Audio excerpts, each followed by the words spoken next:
Let me tell you a tale of two industries. These two industries have the same exact problem. They want to protect corporate assets. They're so big that every single company on earth has an entire department dedicated to each. Yet, they have never met. Let's first look at the digital industry. We know this is digital authentication, and you probably know it as the password. And if you think that passwords annoy you, try being an IT administrator.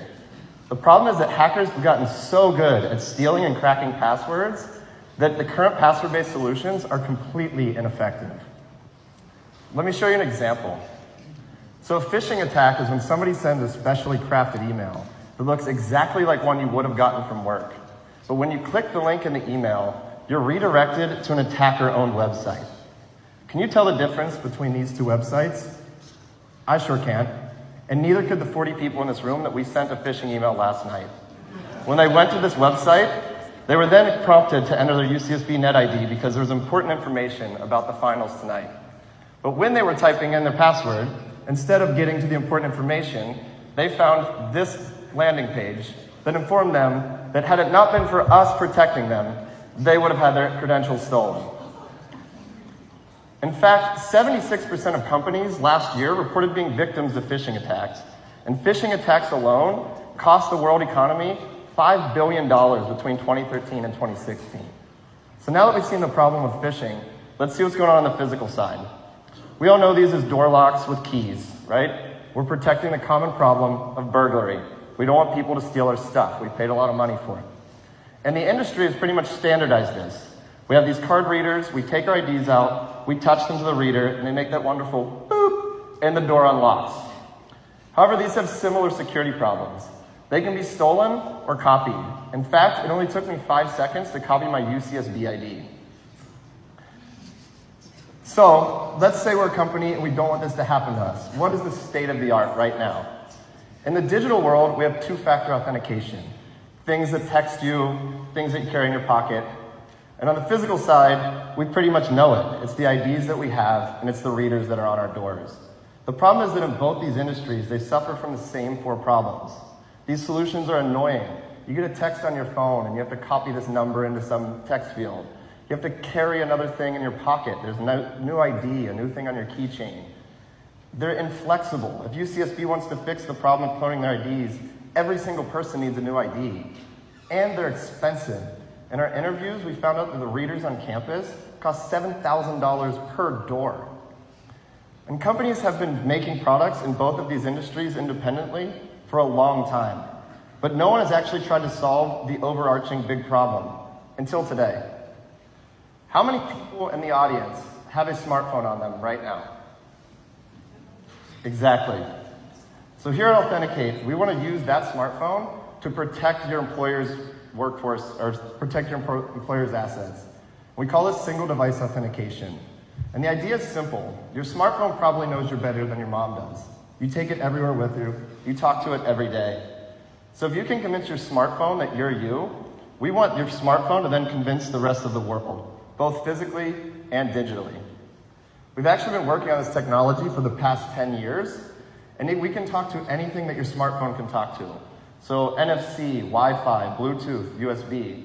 We use secure hardware on the smartphone to make sure that even if it's stolen, no one can ever steal the credentials off of it. And we have 3 simple security interactions. So an administrator at a company can make their security flexible so that users only have to do 3 things. The first we call magic mode. In this mode, doors will magically unlock as you approach them. Computers will unlock when you sit down, and your websites will just log in when you browse them. If you want a little bit more security, we have a human-in-the-loop option, where the users will then have to take their phone out and hit a button, say to unlock the door to a special lab or log into a website. And then finally, if there's something high security, a lab that you want to know the personnel that are going into it, or you're downloading a W-2 form for work, you can do identification, where they'll pull their phone out, tap a fingerprint, or type in a PIN. This technology was actually patented in January. I developed it when I was a member of the technical staff at MIT Lincoln Laboratory. And we have the first right of refusal as the inventor, and we plan on licensing it this summer. So, now that you know the technology, I want to tell you why I know we'll be a great company. We've done 50 interviews with local companies. We've done a user study with over 20 users. We had done extensive market research, We've even deployed a prototype for the past year here at UCSB where we use this to unlock 3 doors in the computer science building. So the value proposition that we're bringing to the market. First, that phishing attack I told you about earlier, we can completely eliminate that, either by wiping out passwords entirely or by using your phone as a seamless second factor. The password alone would no longer be enough. We're also offering smart readers to companies. So these are flexible, they can take software updates, they can talk to any smartphone on the market, and they're backward compatible with any existing infrastructure that companies have already invested in. We also offer cloud-based management software. So this means that when companies use our product, they just need to sign on to a website, select which users should have access to which resources, and we take care of the rest. And finally, for the first time ever, we can offer a comprehensive logging solution. Traditionally, these have been separate industries, but now companies can see what their employees are doing, both in the physical and digital worlds, in one comprehensive log. So how big are these markets? They're huge, actually. Both of them independently are $8 billion, and this is just the 2-factor market. And they're growing at really high rates. We think this is a great time for us to go ahead and get into the market and shake things up a bit. And the way that we want to enter that market is starting with small to medium-sized businesses and just marketing our smart readers.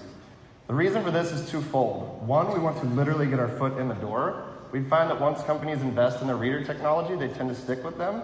And small to medium-sized companies tend to be looking for new ways to improve things, cut costs, and when they're taking on new office space, they may not even have readers installed yet altogether. So our revenue model, we want to do a recurring revenue stream. Cut down some of the upfront costs for companies and take about $1 to $3 a month per user. Next year, we hope to roll out our 2-factor authentication to offer a more small to medium-sized business package, taking about $10 a user. And ultimately, we want to enter the enterprise market where we can integrate with single sign-on, email, everything you're used to in large enterprises. And our income stream, the first year, we're just going to be in the red developing our smart readers with 1 to 2 beta companies in town. And year 2, we're really going to push sales hard. We want to hire a large sales team, try and get this product on the market, and we hope to be profitable by year 3. In fact, we already have 2 beta partners locked down. So Peel Sciences and CIO Solutions have both agreed to work with us and let us try our door technology on their offices. So the team that's going to make this all happen is led by me with 10 years of research experience. Rita is our head of operations to make sure we actually get everything done. Jake is our product manager, making sure that we're making something people want to buy. Evan's our hardware engineer that's going to build our smart readers. And these 2 industries that have yet to meet are now married together, saving companies money and time and giving them more security with less burden. Thank you very much.